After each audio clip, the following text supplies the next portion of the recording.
ඉක්මනට YouTube channel එකට ඔයාව සාදරයෙන් පිළිගන්නවා. ඉතින් අද අපි කතා කරන්න බලාපොරොත්තු වෙන්නේ අයවැයෙන් පස්සේ වාහන මිලට කොයි වගේ බලපෑමක් සිද්ධ වෙයිද කියලා. ඉතින් අපි අයවැයටත් කලින් වීඩියෝ එකකුත් කරා කොයි වගේ වෙනසක් වෙයිද වාහනවල මිල අඩු වෙයිද ඉතින් ප්‍රතිපත්ති වෙනස් වෙයිද වගේ දේවල්. කොහොම නමුත් අද අපි අද කතා කරමු හරියට මොකද්ද වෙන්නේ කියලා. ඉතින් අපේ YouTube channel එක subscribe කරලා නැත්නම් subscribe කරලා තියාගන්න.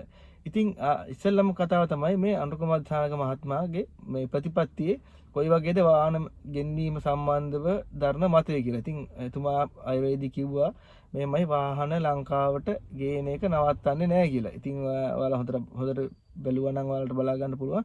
ඉතින් අනුර කුමාර දිසානායක මහතාගේ අදහස තමයි මේ දැන්ට ගෙනල්ලා තියෙනවා ලොකු මුදලක වාහන. ඉතින් මේ අවුරුද්දේ හිතුවටත් වඩා LC ඕපන් කරලා තවත් වාහන ගොඩක් මේ අවුරුද්දෙත් එනවා. ඉතින් එතුමාගේ අදහස තමයි ලබන අවුරුද්දේ සහ ඊළඟ අවුරුද්දේ වාහන ගෙන්වීම නවත්තන්නේ නැහැ. ඉතින් එතකොට මොකද වෙන්නේ? වාහන ගෙන්වීම වැඩි වෙන්න ඒ කියන්නේ අවශ්‍යතාවය මොකද වෙන්නේ? සම්පූර්ණ. ඉතින් අවශ්‍යතාව සම්පූර්ණ වෙනවා කියන්නේ වාහනවල මිල නිකම්ම අඩු වෙනවා. ඉතින් ගොඩක් කට්ටිය කියනවා ඉතින් මේ අර බද්ද පොඩ්ඩක් එහෙම කරානේ. එකක් තමයි විකුණද්දි තියෙන බද්ද දැන් විකුණද්දි නෙමෙයි වාහනේ ලංකාවට ගේද්දිම තමයි මේ බද්ද ගන්න කියලා. ඉතින් ඒක කරයි කියලා සමහර කට්ටිය දාලා තිබා විතර කෝටියට ලක්ෂ 2මාරක් වැඩි වෙනවා කියලා. ඒකෙන් නම් ලොකු බලපෑමක් සිද්ධ වෙන්නේ නැහැ.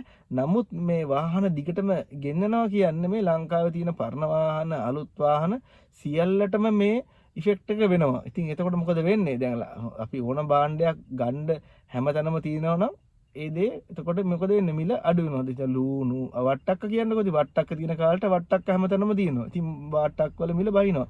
ඒ වගේ දැන් මේ වාහන කියන එකත් දැන් එතුමාගේ සංකල්පය තමයි දිගටම වාහන ගෙන්නනවා. ඒක සීමා කරන්නේ නැහැ. ඉතින් සීමා නොකරනවා කියන්නේ අවුරුද්දකට මෙච්චරක් විතර අපි ගේන්න බලාපොරොත්තු වෙනවා කියනවා. ඉතින් එතකොට ඒ ගාන ගෙනාවට පස්සේ සියලුම දෙනාගේ අවශ්‍යතා සම්පූර්ණ වෙනවා. ඉතින් එතකොට පරණ වාහන මිලත් නිකම්ම අලුත් වාහන ඔයාලා හොඳට බලන්න ඇති.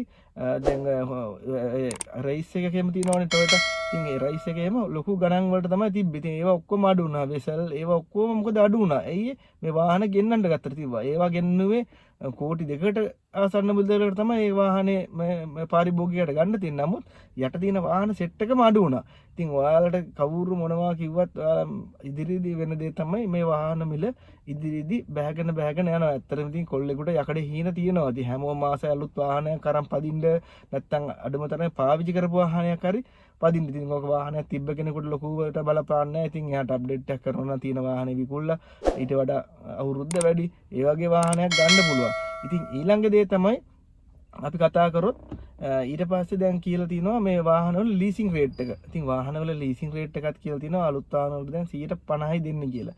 එතකොට තව දෙයක් වෙනවා වාහනයක් ගන්න පුළුවන් ප්‍රමාණය ඉස්සර අපි හිතමු 100ක් හිටියා කියලා මිනිස්සු 100කට හිටියා නම් ඉස්සර 170කට ගන්න තිබ්බ chance එක දැන් 150ට අඩු වෙනවා. ඇයි දැන් මේ ලීසින් රේට් එක දෙන්නේ වාහනේ වටිනාකම 150ක් ගන්න කෙනා දාන්න ඕනේ. එතකොට මොකද වෙන්නේ? හැමෝටම මේ වාහනේ එතකොට ගන්න බෑ. එතකොට මේකේ ඉල්ලුම අනිවාර්යෙන් අඩු වෙනවා. එතකොට වාහනත් විකිනෙන්න තියෙනවා, වාහන සේල් වල තියෙනවා. එතකොට මේ අවශ්‍යතාව කෙනා තමයි යන්නේ. මේක සාමාන්‍යකරණී අනිවාර්යයෙන්ම සාමාන්‍යකරණය වෙනවා. ඉතින් ඔයාලට මතකද පොඩ්ඩක් මතක් කරනකොට අර තෙල් තිබ්බ ඇති කාලයක් තිබ්බනේ. ලංකාවේම හැම සෙඩ් එකේම තෙල් නැහැ. ඉතින් තෙල් නැති දවස්වල මොකද වෙන්නේ? කට්ටිය පුළුවන් තරම් මේ තෙල් පුරව ගන්න තමයි බැලුවේ. ඉතින් වැඩක් නැති කෙනත් තෙල් ටැංකියට තෙල් පුරවනවා. ඉතින් ඊට පස්සේ අන්තිමේට තෙල් කොච්චර ගෙනාවත් ඒක මදි. දැන් එහෙම කියලා ඔයාද කියලා තෙල් ටැංකිය වට ඇත්තරම ගමනක් යන්න දිනවනම් ඒවා තෙල් ගහගන්න තෙල් ටැංකියක් පිරෙන්න. නැත්තම් ඉතින් ඔයා තෙල් ටැංකියක් ගහන්නේ නැහැ. ඉතින් ඕකම තමයි මේ ඉදිරියේදී වාහන වෙන්නේ. කවුරු මොන జగත කිව්වත් වාහන මිල වැඩි වෙනවා, සේල් කරන අය මොනවා කිව්වා ඇත්ත කතාව තමයි වාහන මිල ඉදිරියේදී තවත් පොඩ මේක ක්‍රමානුකූලව වාහන මිල අඩු වෙනවා. ඉතින් ඔයාගේ වාහනේ විකුණන්න ඉන්නවනම් ඔයා දැම්මම දෙන එක හොඳයි. ගන්න ඉන්නවා කෙනෙක් නම් ඔයාට අපි හැමදාම කියන්නේ වාහන මිල අධ්‍යයනය කරන්න. ඉතින් මේවා ඉතින් සමහර හස්ත වලින් අඩු වෙනවා වැඩි වෙනවා මේ රජ ගැන මේ කියන්නේ. ඉතින් මේ පුද්ගලික අංශයක එක්කෙනා වාහන එකතු කරන කාලයකට විකුණනවා. ඉතින් ඒවත් එක පොඩි බලපෑම් තියෙනවා.